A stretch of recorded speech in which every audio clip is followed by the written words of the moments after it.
지금 우리가 보는 영화, 듣는 음악, 즐기는 모든 컨텐츠의 형태를 결정한 보이지 않는 전쟁이 있었습니다. 바로 저작권을 둘러싼 100년 전쟁이죠. 오늘 그 거대한 이야기의 첫 장을 함께 넘겨보겠습니다. 무대 위 배우의 연기나 가수의 노래, 이런 공연이 과연 재산이 될 수 있을까요? 지금이야 당연하게 들릴지 몰라도 라디오나 TV가 없던 시절에는요, 이게 법적으로 정말 골치 아픈 질문이었습니다. 그리고 이 질문에 대한 답이 말 그대로 누군가를 벼락부자로 만들거나 혹은 모든 걸 빼앗기게 만들었죠. 법은 공연을 유령처럼 취급했다. 이 말이 무슨 뜻이냐면요. 18, 19세기에는 공연이라는 게 그야말로 연기처럼 사라지는 거였어요. 딱 그 자리에, 그 시간에 있는 사람들만 볼 수 있는, 한 번 끝나면 작을 수도 소유할 수도 없는 그런 거였죠. 자, 그럼 권리라는 개념 자체가 없던 그 시절로 한번 들어가 보죠. 예술이 극장이라는 벽 안에 꼼짝없이 갇혀있던 그런 세상 말이에요. 저작권, 영어로 카피라이트잖아요. 말 그대로 복사할 권리, 즉 카피라이트입니다. 1710년에 영국에서 처음 이 법이 생겼을 때도 딱 그 의미였어요. 오로지 손에 잡히는 책을 복제하고 파는 권리. 그러니까 아이디어나 공연이 아니라 그게 인쇄된 종이 자체를 보호했던 거죠. 그러니까 보세요. 처음에는 이렇게 눈에 보이는 책 같은 물건에만 집중했어요.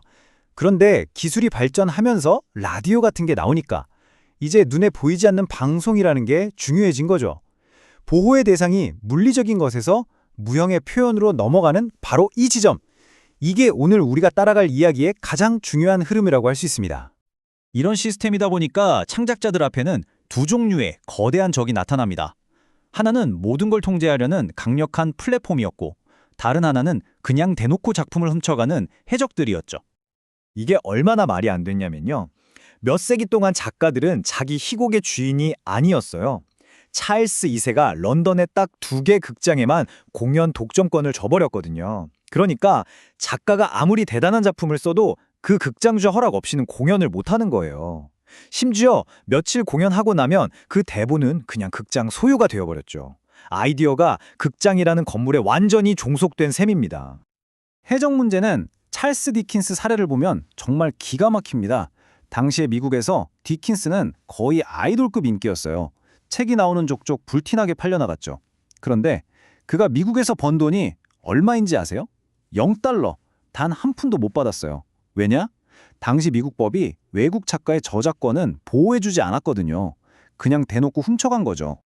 책만 그런 게 아니었어요. 심지어 미국의 극장주들은요, 런던에서 연극이 공연되면 거기에 속기사를 보냈어요. 그래서 배우들 대사를 한 줄 한 줄 다 받아 적게 해서 그걸 그대로 미국 무대에 올렸습니다. 정말 로열티 한 푼 안 내고요. 완전 도둑질이죠. 자, 이렇게 계속 당하고만 있을 순 없겠죠. 계속되는 착취와 도둑질 속에서 창작자들이 드디어 반격에 나설 첫 번째 무기를 손에 놓게 됩니다. 바로 공연할 권리라는, 당시로서는 정말 혁명적인 개념이었어요. 물론 그 과정이 순탄치는 않았습니다. 보시는 것처럼 1793년, 1821년 수십 년 동안 법정에서 계속 졌어요.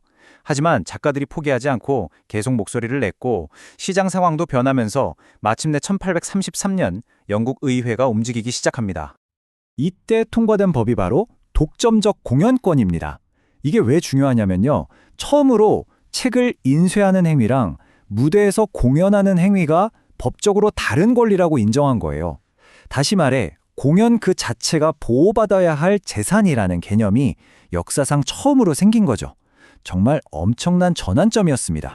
자, 이렇게 창작자들이 무대 위에서의 권리를 겨우 쟁취했는데 바로 그 순간 게임의 판도를 완전히 뒤집어버릴 엄청난 기술이 등장합니다. 처음엔 포노토그래프라고 해서 소리의 파동을 종이에 그리는 장치가 나왔어요. 아, 소리도 눈에 보이게 기록할 수 있구나 하는 걸 보여준 거죠.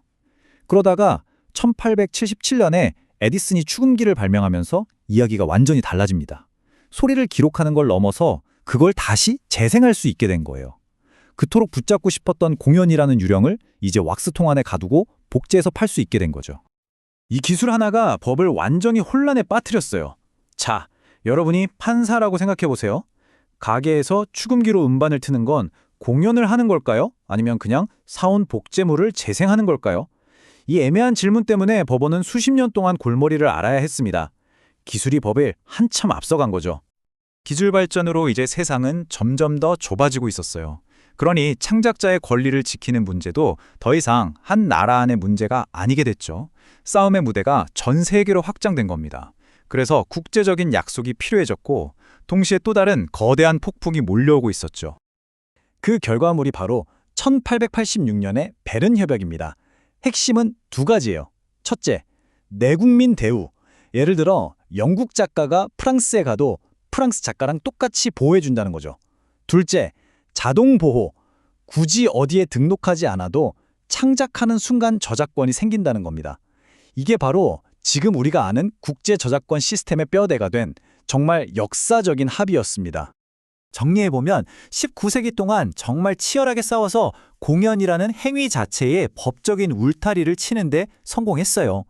하지만 그 공연이, 그 목소리가 이제 눈에 보이지 않는 전파를 타고 공기 중으로 그냥 날아다닐 수 있게 된다면 그때는 어떻게 될까요? 만약 어떤 방송국이 가수 허락도 없이 노래를 전파에 실어 보낸다면 이건 도둑질일까요?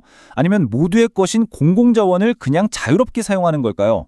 바로 이 질문이 저작권을 둘러싼 다음 100년 전쟁, 즉 방송과의 싸움을 알리는 신호탄이었습니다. 그 흥미진진한 이야기는 다음 편에서 계속 이어가겠습니다.